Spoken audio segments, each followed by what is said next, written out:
Ada sebuah nyanyian prosesi yang diciptakan hampir 300 tahun yang lalu, namun masih tetap populer dinyanyikan di gereja sampai sekarang. Yang lebih unik lagi, irama dan birama nyanyian ini tidak biasa, tidak seperti himne-himne modern yang kita kenal saat ini. Namun itu tidak menghalangi orang-orang untuk menyanyikan nyanyian ini dengan berbagai cara.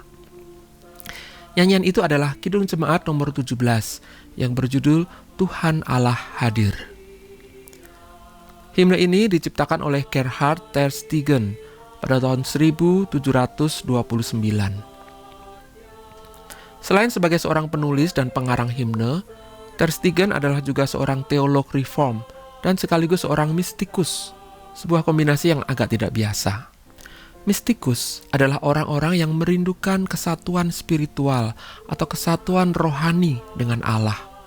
Mereka dapat mengekspresikan kerinduan ini dengan beragam cara. Ada yang dengan melakukan berbagai disiplin rohani yang ketat dan bersifat asketis seperti berpuasa atau tindakan penyangkalan diri lainnya. Dan ada pula yang dengan memusatkan diri pada pengalaman-pengalaman supranatural dan suprarasional seperti mukjizat dan stigmata.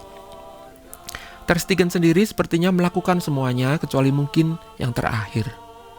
Tersteegen lahir pada tanggal 25 November 1697 di Moers, sebuah kota kecil di Jerman yang pada waktu itu masih merupakan wilayah pendudukan Belanda.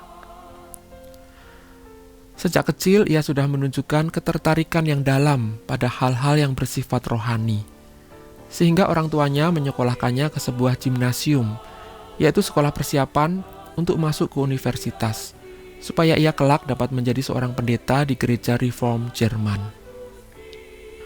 Tapi sayang, ketika ia berumur 6 tahun, ayahnya meninggal, dan ibunya tidak punya biaya untuk mengirimnya ke universitas. Sehingga setelah menyelesaikan gimnasium pada usia 16 tahun, ia dikirim untuk magang pada kakak iparnya, seorang pedagang di Mulheim. Pada usia 20 tahun, ia sudah memiliki rumah dan usaha sendiri. Tapi kemudian ia merasa bahwa pekerjaannya membuat ia memiliki semakin sedikit kesempatan untuk bermeditasi.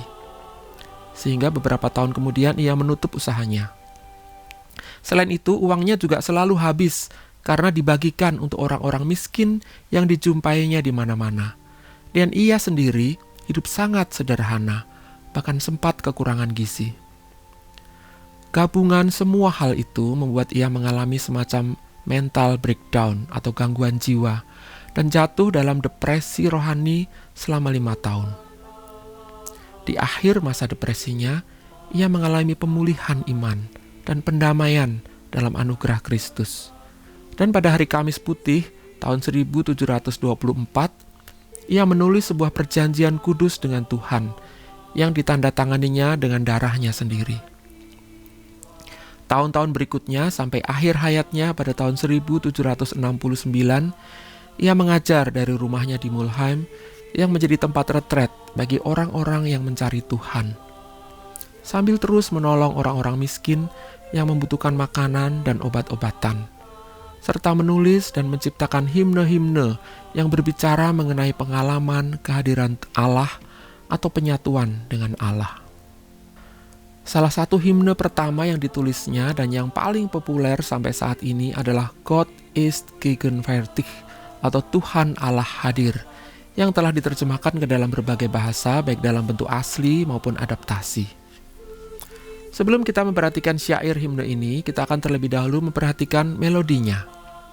Tersteegen mengubah himne ini dengan menggunakan melodi dari himne Wunderbarer König atau Raja yang Ajaib yang diciptakan oleh Joachim Neander pada tahun 1680, jauh sebelum Tersteegen dilahirkan. Neander adalah seorang teolog dan pengajar gereja Reform Calvinis Jerman dan juga seorang pencipta himne. Bahkan ia adalah salah seorang penulis himne yang pertama dan paling berpengaruh dari gereja Reform Calvinis Jerman. Ia sempat menjadi pendeta di Bremen, namun hanya selama 1 tahun saja. Karena pada tahun 1680, tahun yang sama ketika ia menulis himne ini, ia meninggal dalam usia 30 tahun karena tuberkulosis. Melodi yang diciptakan Neander ini unik, karena memiliki meter atau matra yang sepertinya tidak beraturan seperti himne pada umumnya. Tapi jika kita lihat lebih teliti, sebenarnya membentuk pola rumit yang indah. Setiap stansa atau bait terdiri dari 10 baris, dan setiap baris memiliki panjang yang berbeda-beda mengikuti aturan tertentu. Baris pertama dan kedua panjangnya 6 suku kata. Baris ketiga 8 suku kata. Baris keempat dan kelima kembali 6 suku kata. Dan baris keenam kembali 8 suku kata. Baris ketujuh dan kedelapan masing-masing hanya 3 suku kata. Dan 2 baris terakhir keduanya memiliki 8 suku kata. Pola matra ini disebut vokal strofe atau bait piala.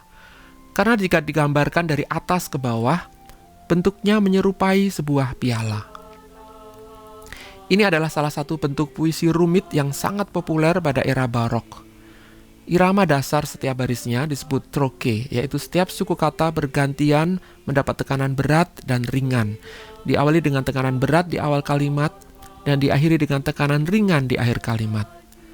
Setiap suku kata dinyanyikan dengan panjang nada yang sama, kecuali 2 suku kata terakhir yang dinyanyikan lebih panjang. Jadi seperti ini. Tuhan Allah hadir pada saat ini.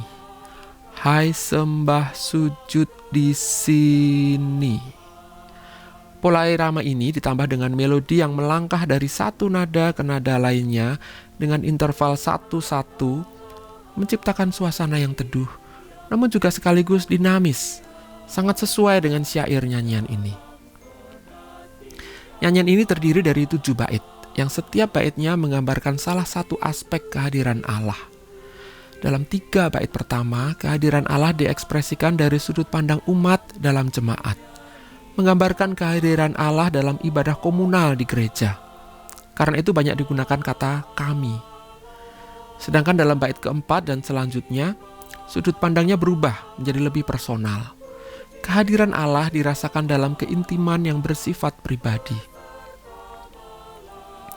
Dalam bait pertama, umat diajak untuk menyembah Allah yang hadir itu dalam diam dan hening.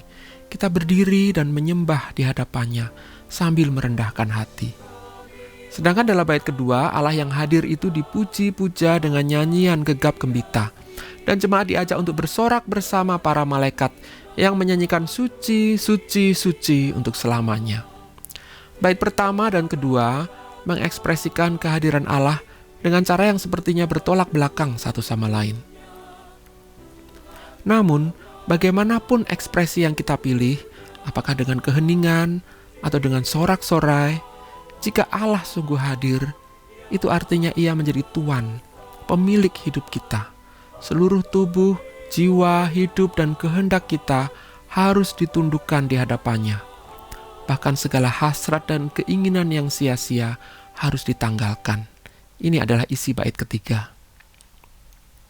Setelah kita mengakui bahwa Ia adalah Tuhan dan Raja kita, maka kita memohon untuk dapat selalu berada di dekatnya, seperti para malaikat yang selalu memuji dan melayani Dia setiap saat, seperti yang dinyatakan dalam bait keempat. Dalam bait kelima, Allah digambarkan seperti udara dan laut yang ada di mana-mana dan ada di dalam semuanya. Misteri kesatuan dengan Allah digambarkan dalam kalimat yang secara harfiah diterjemahkan, Aku di dalammu, engkau di dalamku. Kiranya aku hilang lenyap seutuhnya dan hanya melihat dan menemukanmu saja. Kesatuan dengan Allah ini masih dilanjutkan dalam bait ke-6, di mana Allah secara sangat puitis digambarkan seperti cahaya matahari yang menerangi dan menembus semuanya, serta memberi kehangatan dan kehidupan pada bunga-bunga yang mekar. Dan akhirnya pada bait terakhir, kita memohon agar dijadikan hamba yang sederhana, yang bernaung dalam damai sejahtera yang dianugerahkannya. Hati kita dimurnikan, sehingga kita layak memandang wajah Allah dalam keabadian. Sepanjang hidupnya, Ter Stegen telah menghayati kehadiran Allah dalam hidupnya dengan hadir bagi sesamanya. Ia membuka rumahnya bagi orang-orang miskin. Ia juga membuka hatinya dan mengajar orang-orang yang datang untuk mencari Allah. Apakah Allah juga hadir dalam hidup Anda? Jika ya, mari kita menyatakannya dengan hadir bagi sesama kita.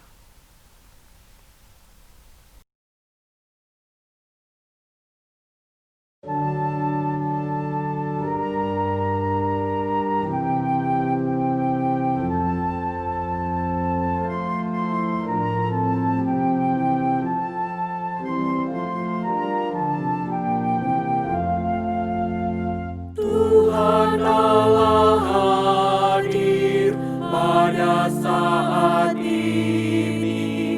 Hai sembah sujud di sini. Diam dengan hormat, tubuh serta jiwa. Tunduklah menghadap Dia. Marilah umatnya, hatimu serahkan dalam kerendahan.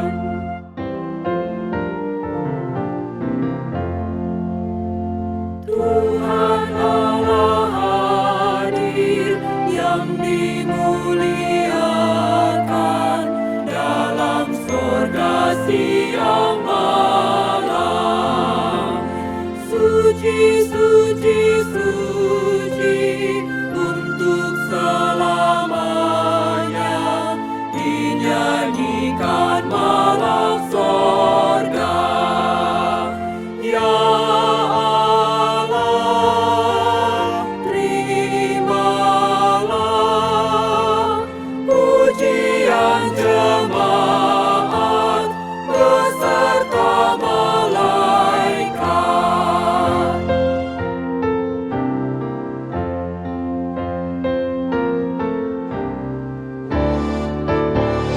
Kami menanggalkan hasrat sia-sia, keinginan manusia. Jiwa raga kami hidup seluruhnya. Tuhan, Kaulah yang mempunya. Dikaulah yang esa, patut dimuliakan seberhana Allah.